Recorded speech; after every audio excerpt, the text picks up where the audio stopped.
अस्सलाम वालेकुम। मेरे सामने जनाब कन्हैया लाल जी बैठे हुए हैं जो करखिया इंटर कॉलेज के प्रिंसिपल हैं, और आप सरवर और हाकिम के गुरुजी हैं।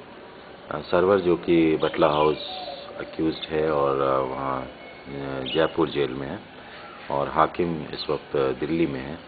ये दोनों बटला हाउस के सिलसिले में अक्यूज़्ड हैं। आपसे हम जानना चाहेंगे कि आप इन दोनों के बारे में क्या जानते हैं। कन्हैया लाल जी, आप बतलाइए कि सरवर और हाकिम के बारे में आप क्या जानते हैं। सरवर और हाकिम दोनों हमारे स्टूडेंट रहे हैं। सरवर के पिता जो है हमारे साथ मैथमेटिक्स के लेक्चरर रहे हैं।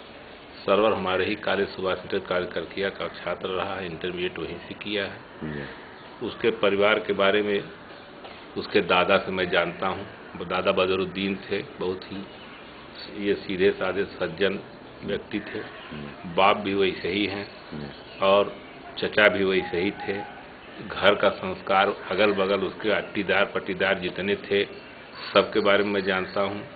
वो उस माहौल में उसको इस तरह का कोई संस्कार मिल ही नहीं सकता कि वो गलत काम कर सके। दूसरे हाकिम के भी दादा से मैं जानता हूँ। उनको गुरहु प्रधान करमैनी गांव के रहने वाले थे। बहुत दिनों तक निर्विरोध गांव के प्रधान हुआ करते थे, चुनाव नहीं हुआ करता था। जबकि और गांव में चुनाव होता था, लेकिन वो चुनाव होता था और उनकी बात जो है पूरा गांव मानता था। कोर्ट कचहरी लोग नहीं जाते थे, सारा फैसला जो है उन्हीं के बाप, ये उसी के दादा जो गुरहु थे, नाम का कुछ और था, इन लोग गुरहु कहते थे, गुरहु थे, वो गांव में ही तय कर देते थे। उन्हीं के 3 लड़कों में एक लड़के, ये करीम हैं जो सबसे बड़े, वो थे बिजली विभाग में इंजीनियर थे। दूसरे कयूम, वो अलीगढ़ मुस्लिम यूनिवर्सिटी में फिजिक्स के प्रोफेसर हैं। और तीसरे अब्दुल कबीर, गांव पर ही हैं, खेती करते हैं, BUMS किए हैं, डॉक्टर हैं। इनके बारे में भी जानता हूँ। सरवर, ये हाकिम जो है यहाँ ये ज्योति स्कूल में पढ़ता था इंटरमीडिएट में, तो मेरे यहाँ वो आता जाता था, पढ़ता उड़ता था, पढ़ने उड़ने के लिए, फीस पूछने के लिए आता था। और मेरी समझ में नहीं आता कि वो इस ढंग से कैसे वो हो गया। उससे तो कायदे से पूछ देने पर अपना नाम भी नहीं बता पाता। इतना सीधा साधा लड़का था। तो मैं तो ये नहीं उम्मीद करता कि ये लड़के जो है इस तरह से कोई कार्रवाई कर सकते हैं या इस तरह की सोच ही कर सकते हैं। सोचना भी बड़ा वो है। हाँ, नहीं तो आप कैसे पता लगा इनके बारे में? सबसे ये सरवर के बारे में पता उसी दिन पता चल गया, क्योंकि वो हनीफ साहब हमको बता दिए थे। और ये हाकिम के बारे में अखबार में जब पता चला तो ठंडक के सीजन था, सही में नहीं बता, शायद दिसंबर था। तो अखबार में जब पता चला तो मैं वो पता करने आया इनके घर करीम के यहाँ। भाई सुना हुआ ऐसा, तो यहाँ मजमा लगा हुआ था। नहीं तो जैसे सरवर के बारे में कहा जाता है कि वो इंटीग्रल से, ये दोनों बच्चे इंटीग्रल्स कर रहे थे, सरवर तो कर चुका था और वहाँ इंदौर में नौकरी कर रहा था। ये आपको पता है?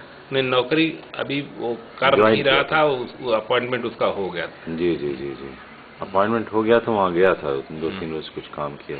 ठीक है, तो वहाँ से तो आपके मुताबिक ये लड़के कहीं से भी इस तरह का गुंजाइश नहीं, ये बराबर पढ़ते ही रहे, कहीं बीच में गए कि नहीं? तो नहीं, हमको तो नहीं जानकारी कहीं गए। अच्छा अच्छा अच्छा, कहीं गए और न इनको कोई ऐसा संस्कार ही मिल सकता है कि ये माहौल ही नहीं ये गांव का रहा है। अब सरवर के गांव में सरवर के चचा वगैरह डॉक्टर, ये क्या निशा वो है, क्या कहते हैं, नियाज वगैरह, मैं सबको जानता हूँ। पूरा इलाके को, उसके अगल बगल के सराउंडिंग के तमाम लोगों को जानता हूँ। इस तरह के लोग वहाँ नहीं। अच्छा, तो आपको किसी तरीके से कोई उम्मीद नहीं है कि ये मुझको जरा सी उम्मीद नहीं। अच्छा, तो अब जबकि इस तरह के बच्चे जो हैं वो अक्यूज जेल में पड़े हुए हैं और उनके चार्जशीट लगने में भी कई साल लग जा रहा है, 1.5 साल 2 साल हो जा रहा है, तो आप इस पूरी व्यवस्था पे क्या कुछ टिप्पणी करेंगे?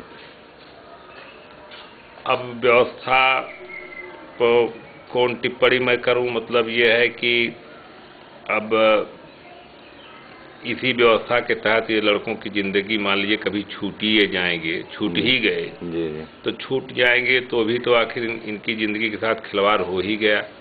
अब वो छूट जाएंगे फिर भी उनकी बाकी बची हुई ज़िंदगी जो है वो बेकार ही चली जाएगी, वो तो वापस होगी नहीं। उनका जो बीता हुआ टाइम है वो समय उनका वापस होने वाला नहीं है, उनका नुकसान तो हो ही गया। बहुत बहुत शुक्रिया।